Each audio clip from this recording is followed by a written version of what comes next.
샬롬, 간밤에도 편히 잘 주무셨습니까?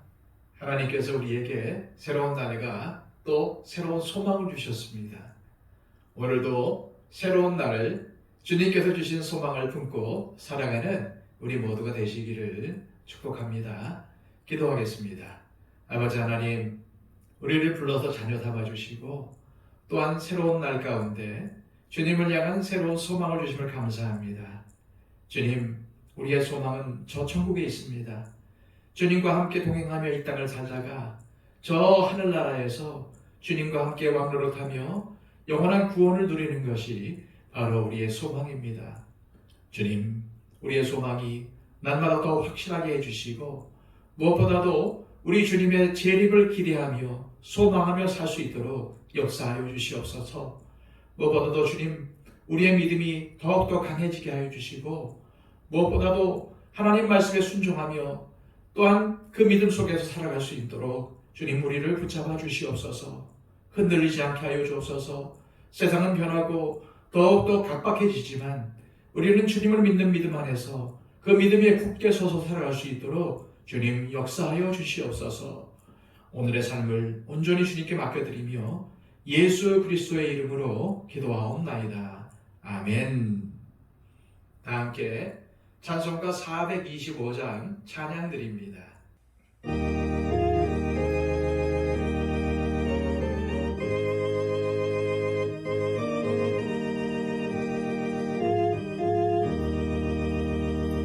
주님의 뜻을 이루소서.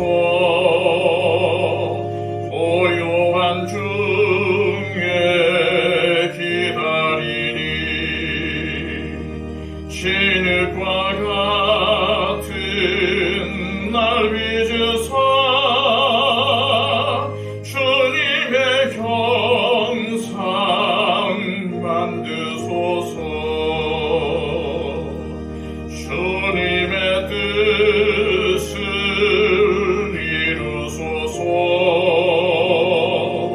주님과 앞에 엎드리니 나의 맘속을 살피시사 눈보다 희게 하옵소서. 주님의 뜻을 이루소서. 병들어 몸이 피곤할 때 권능의 손을 내게 펴사 강건케 하여 주옵소서. 주님의 뜻을 이루소서. 온전히 나를 주장하사 주님과 함께 동행함을 만민이 알게 하옵소서.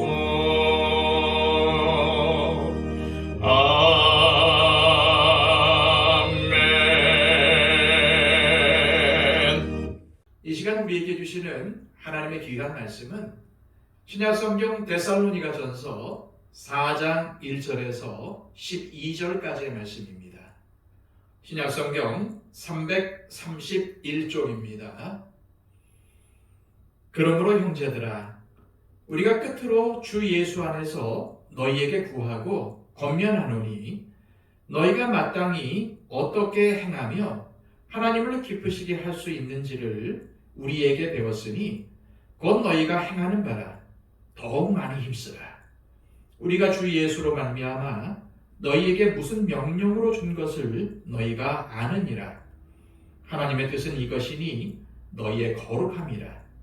곧 음란을 버리고 각각 거룩함과 존귀함으로 자기의 아내 대할 줄을 알고 하나님을 모르는 이방인과 같이 세욕을 따르지 말고 이 일의 분수를 넘어서 형제를 해하지 말라. 이는 우리가 너희에게 미리 말하고 증언한 것과 같이 이 모든 일에 주께서 신원하여 주심이라. 하나님이 우리를 부르심은 부정하게 하심이 아니요 거룩하게 하심이니 그러므로 저버리는 자는 사람을 저버림이 아니요 너희에게 그의 성령을 주신 하나님을 저버림이니라.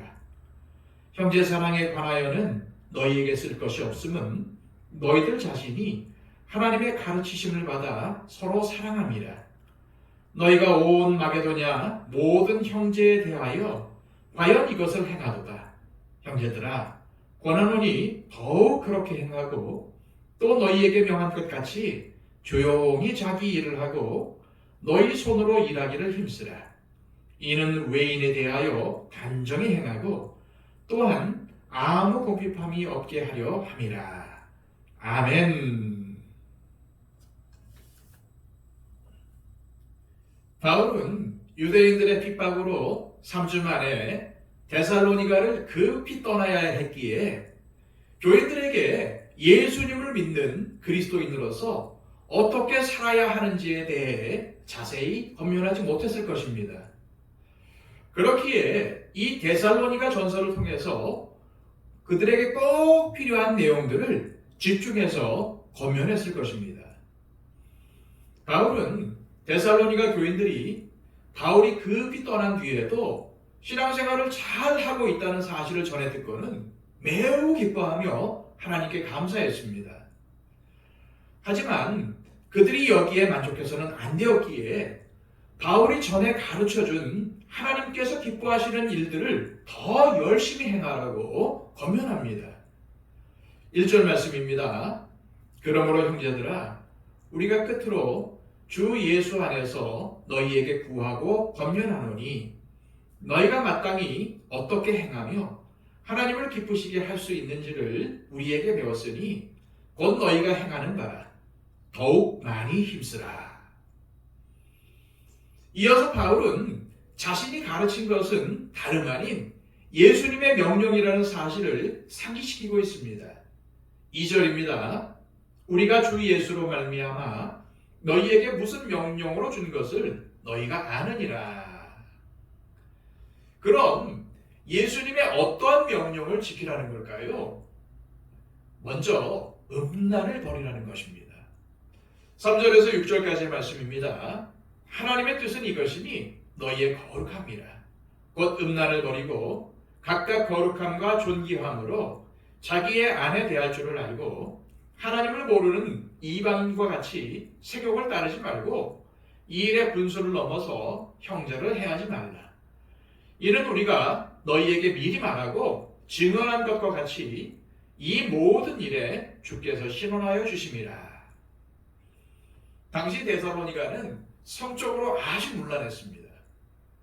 결혼한 남자가 해도 다른 여성이나 미소년과 부적절한 관계를 갖는 것, 신을 제사한다는 명목으로 신전의 여사제와 관계를 갖는 것이 관습으로 용인되었습니다. 그러다 보니 사람들은 음란에 대해 상당히 관대했을 뿐만 아니라 성적인 타락이 극에 달해 있었습니다. 그래서 바울은 그 어떤 문제보다도 성적인 문제를 심각하게 여기고 가장 먼저 가르쳤던 것입니다. 바울은 구별된 삶을 살아야 하는 성도에게 있어서 음란은 절대 행해서는 안 된다고 단단히 못 박았습니다. 하나님은 그리스도인들에게 거룩하기를 원하시는데 거룩하려면 하나님을 모르는 이방인들과 같이 세욕을 따르지 말고 성적인 순결을 지켜야 한다는 것입니다. 다시 말해 성도는 세상과 구별된 삶을 살아야 된다는 말씀입니다. 그러기 위해선 먼저 거룩함과 존귀함으로 자신의 아내를 대해야 한다고 강조합니다.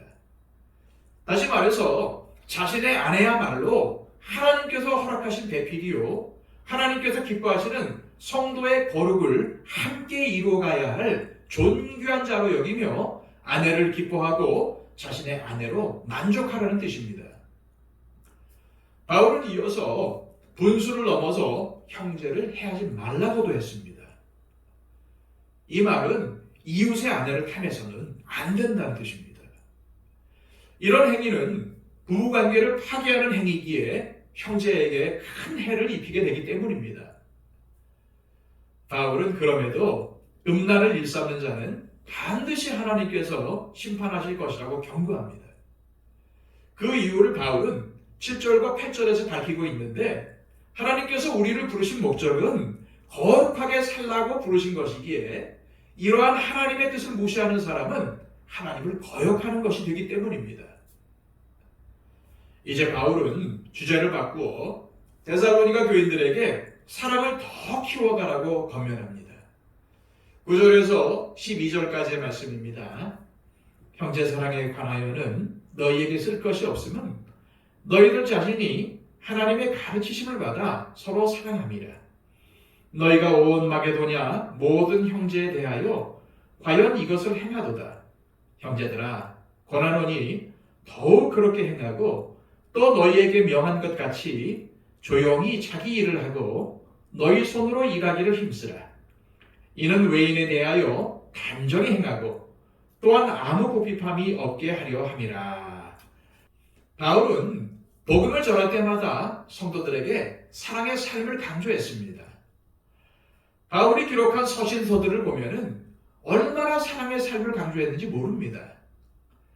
바울은 데살로니가 교인들에게도 역시 사랑의 삶을 강조했으며, 감사하게도 그들은 사랑의 삶을 실천하고 있었습니다. 그래서 바울은 사랑에 대해서는 너희들에게 더 쓸 말이 없다고 했던 것입니다. 하지만 바울은 10절에서 이렇게 권면합니다. 더욱 그렇게 행하고. 다시 말해서 지금도 잘하고 있지만 여기에 머물지 말고 더욱 사랑을 실천하기에 힘쓰라는 뜻입니다. 물론 모든 성도가 다 그런 것은 아니었습니다.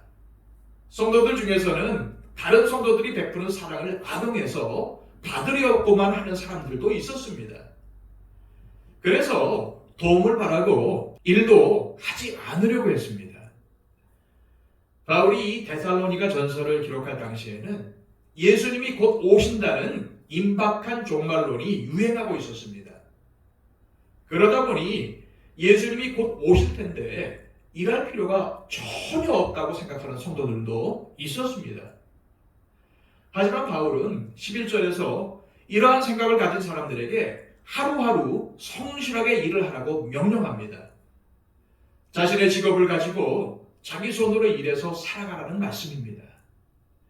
그러면 교회 밖에서도 사람들에게 인정을 받을 것이고 다른 성도들에게 신세를 지는 일도 없을 것이라는 말입니다.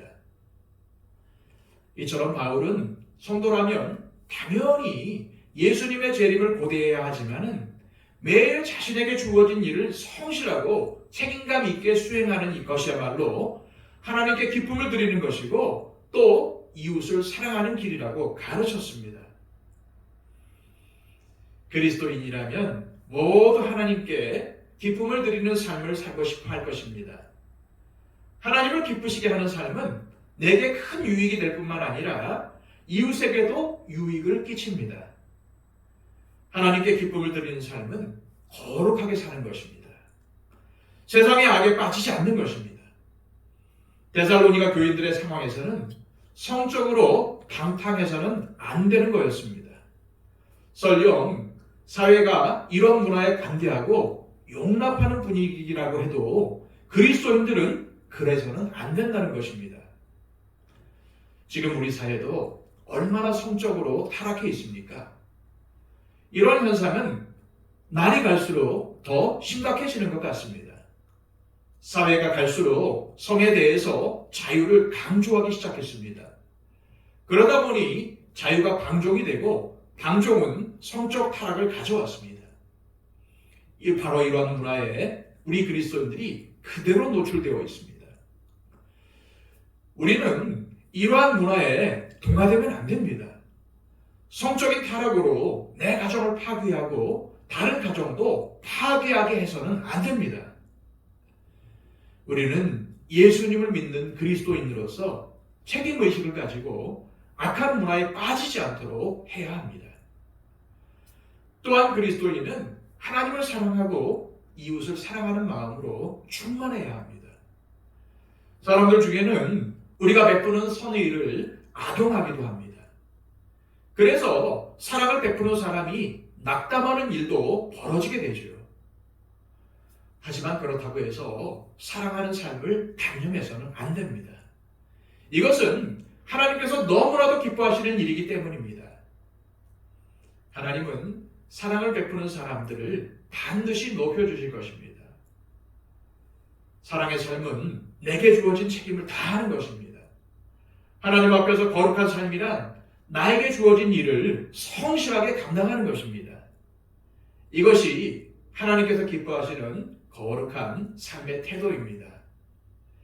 이 시간 기도하실 때 하나님, 세상 사람들이 용납하고 관습으로 받아들인다 해도 그것이 하나님 보시기에 악한 것이라면 버리게 하옵소서. 또한 매일 사랑을 베푸는 삶을 살게 하시고 하나님께서 허락하신 자리에서 나에게 주어진 일을 성실하게 행함으로 하나님께서 기뻐하시는 거룩한 삶을 살게 하옵소서. 기도하시기를 바랍니다. 박영신 집사님, 이순희 권사님, 천구도 집사님을 위해서 기도해 주시고요. 그 밖에 여러 가지 어려움과 건강의 어려움 가운데 빠지신 분들을 위해서 중보해 주시기 바랍니다. 아직도 예수님을 모르는 분들을 위해서 중보해 주시길 바랍니다. 우리 교회와 한국교회를 위해서 기도해 주시고요. 선교사님들을 위해서 간구해 주시기를 바랍니다. 그리고 세상의 평화를 위해서 기도해 주시고 지진과 여러 가지 환경적인 어려움으로 인해서 고통을 당하고 있는 나라들과 민족들을 위해서 간구해 주시기를 바랍니다. 다 함께 기도하겠습니다.